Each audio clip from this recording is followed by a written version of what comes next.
ओम नमो भगवते वासुदेवाय। आपका स्वागत है आपके अपने चैनल वास्तुगुरु में। आज का एपिसोड बहुत ही महत्वपूर्ण है। वह भक्त जो स्नान दान की विशेष महिमा को जानना चाहते हैं और स्नान दान के माध्यम से पुण्य की प्राप्ति और मोक्ष की प्राप्ति चाहते हैं, ऐसे साधकों के लिए आज का एपिसोड समर्पित है।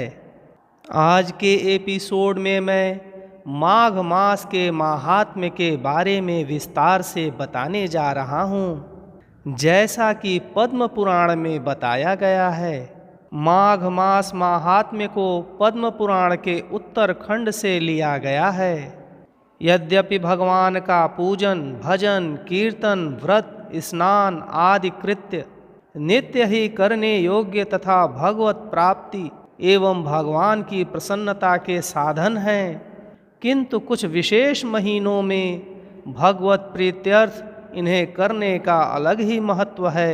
विशेष रूप से माघ महीने के उत्तरायण काल में भगवान की प्रसन्नता के लिए किए जाने वाले नित्य स्नान पूजन दान आदि अक्षय हो जाते हैं। माघ स्नान दान पुण्य के द्वारा भगवान शीघ्र प्रसन्न हो जाते हैं। जो मनुष्य माघ महीने के उषा काल में किसी नदी और तीर्थ में भगवान के निमित्त नित्य स्नान दान आदि करते हैं, वे अपनी 7 पीढ़ियों का उद्धार करके भगवत धाम को प्राप्त होते हैं। माघ मास के माहात्म्य के बारे में 7 खंड हैं, जिसे एक एक करके मैं विस्तार से बताऊंगा, जिससे आप माघ मास के माहात्म्य की कथा को सुन सकें और भगवत कृपा की प्राप्ति कर सकें। माघ मास माहात्म्य की कथा को सुनने से पहले हमारे चैनल को सब्सक्राइब लाइक और शेयर करें एवं बेल आइकॉन जरूर दबाइए, जिससे आने वाले एपिसोड की जानकारी आपको मिलती रहे। यदि आप वास्तुशास्त्र से संबंधित किसी भी शंका का समाधान करना चाहते हैं तो स्क्रीन पर दिए गए नंबर पर व्हाट्सएप कर सकते हैं। आइए सुनते हैं माघ मास के माहात्म्य के बारे में। इसे मैं 7 खंडों में प्रस्तुत कर रहा हूँ।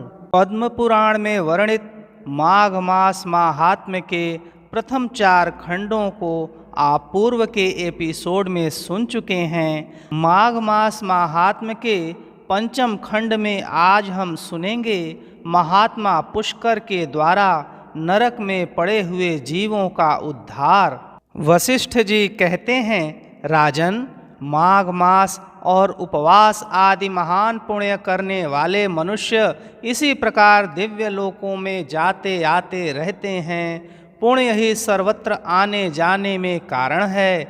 पूर्व काल में विप्रवर पुष्कर भी यमलोक में गए थे और वहाँ बहुत से नारकीय जीवों को नरक से निकालकर पूर्ववत अपने घर में रहने लगे।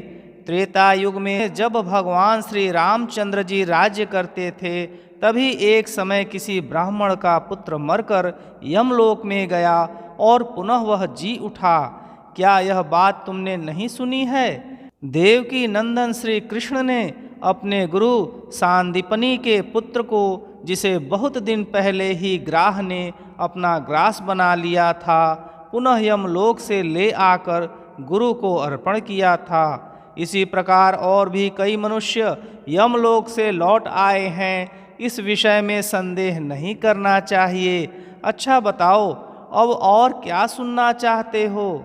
दिलीप ने पूछा, मुने, पुष्कर नामक श्रेष्ठ ब्राह्मण कहाँ के रहने वाले थे?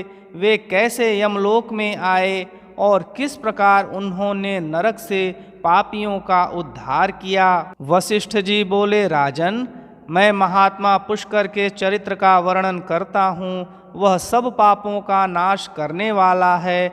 तुम सावधान होकर सुनो। बुद्धिमान पुष्कर नंदीग्राम के निवासी थे। वे सदा अपने धर्म के अनुष्ठान में लगे रहने वाले और सब प्राणियों के हितैषी थे। सदा माघ स्नान और स्वाध्याय में तत्पर रहते और समय पर अनन्य भाव से श्री विष्णु की आराधना किया करते थे। महायोगी पुष्कर अपने कुटुंब के साथ रहते और नित्य अग्निहोत्र करते थे।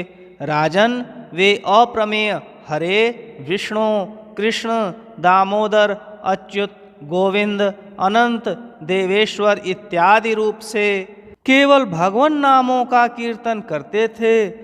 महामते, देवता का आराधन छोड़कर और किसी काम में उन ब्राह्मण देवता का मन स्वप्न में भी नहीं लगता था। एक दिन सूर्य नंदन यमराज ने अपने भयंकर दूतों को आज्ञा दी, जाओ नंदीग्राम निवासी पुष्कर नामक ब्राह्मण को यहाँ पकड़कर ले आओ। यह आदेश सुनकर और यमराज के बताए हुए पुष्कर को न पहचानकर वे इन महात्मा पुष्कर को ही यमलोक में पकड़ लाए।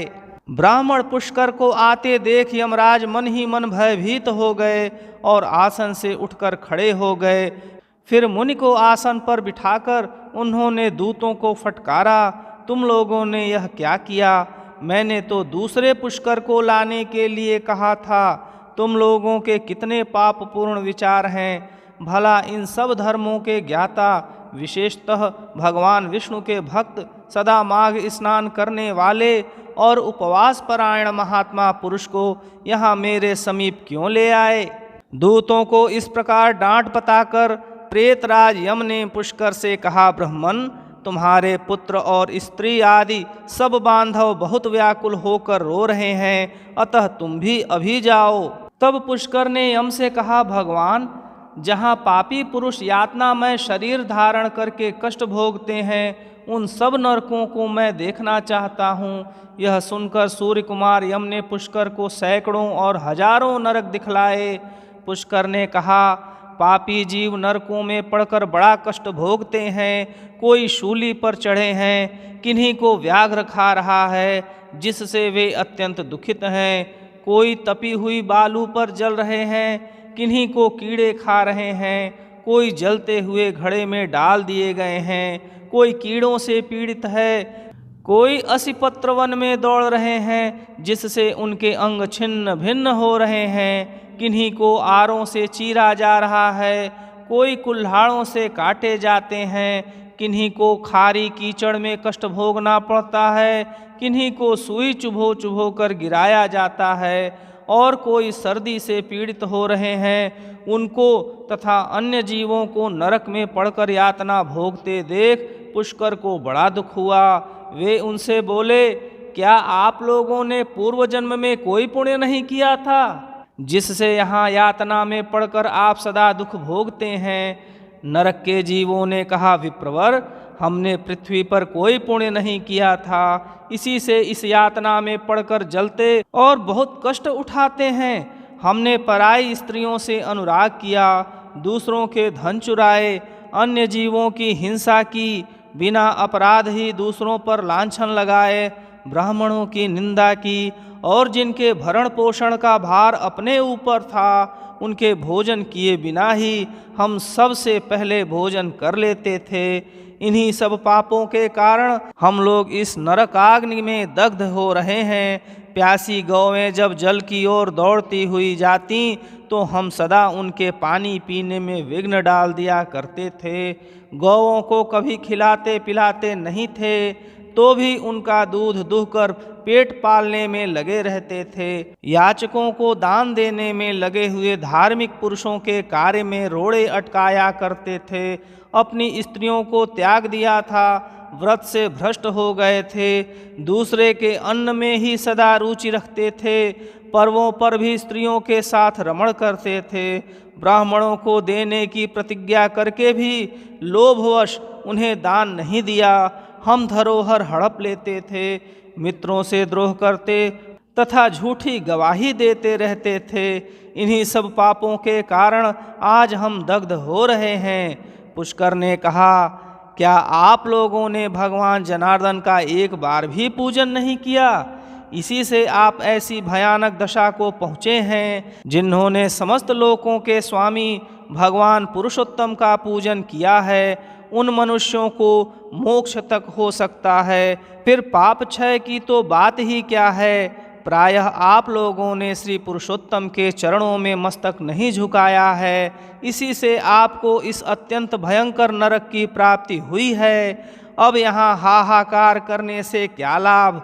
निरंतर भगवान श्री हरि का स्मरण कीजिए, वे श्री विष्णु समस्त पापों का नाश करने वाले हैं। मैं भी यहाँ जगदीश्वर के नामों का कीर्तन करता हूँ, वे नाम निश्चय ही आपका कल्याण करेंगे।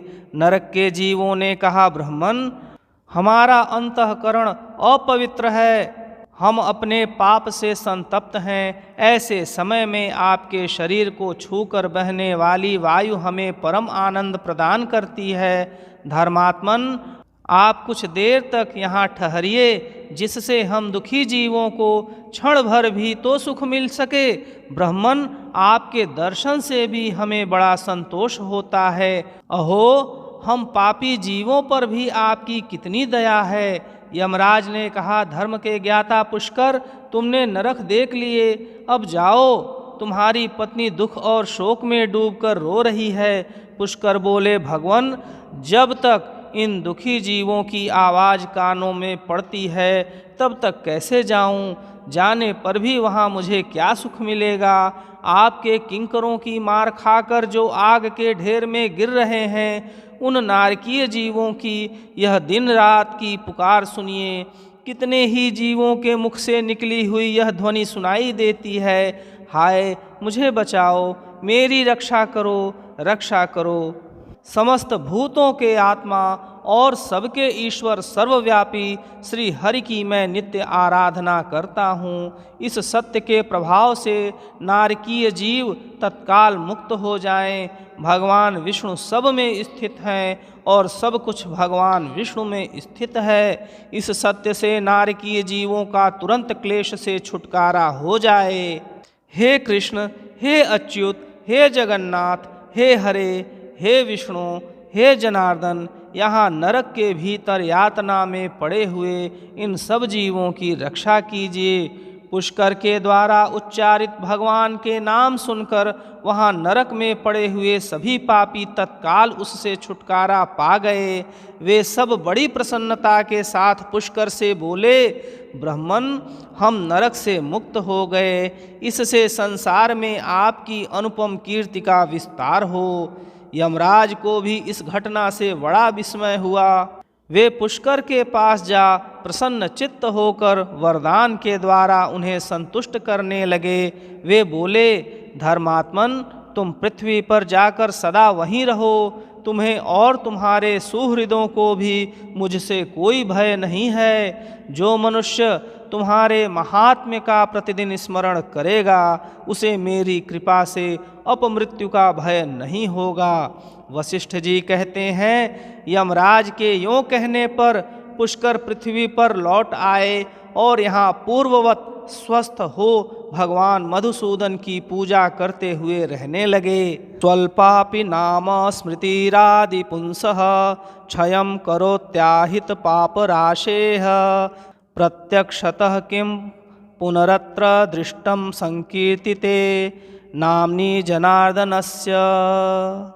राजन, मेरे द्वारा कहे हुए महात्मन पुष्कर से इस महात्म्य को जो सुनता है, उसके सारे पापों का नाश हो जाता है। भगवान विष्णु का नाम कीर्तन करने से जिस प्रकार नरक से भी छुटकारा मिल जाता है, वह प्रसंग मैंने तुम्हें सुना दिया। आदि पुरुष परमात्मा के नामों की थोड़ी सी भी स्मृति संचित पापों की राशि का तत्काल नाश कर देती है। यह बात प्रत्यक्ष देखी गई है।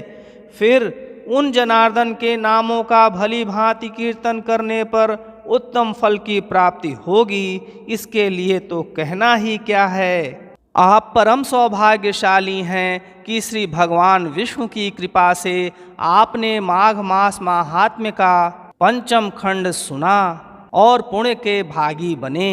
माघ मास महात्म्य के छठे खंड में हम सुनेंगे माघ स्नान के लिए मुख्य तीर्थ और नियम, जैसा कि पद्म पुराण में बताया गया है। अतः माघ मास माहात्म्य के सभी 7 खंडों को सुने और पुण्य के भागी बने। यह सभी खंड हमारे चैनल पर उपलब्ध हैं, जिसका लिंक हमने डिस्क्रिप्शन में दे रखा है। ऐसी ही प्रामाणिक कथाओं को सुनने के लिए देखते रहिए आपका अपना चैनल वास्तुगुरु। ओम नमो भगवते वासुदेवाय।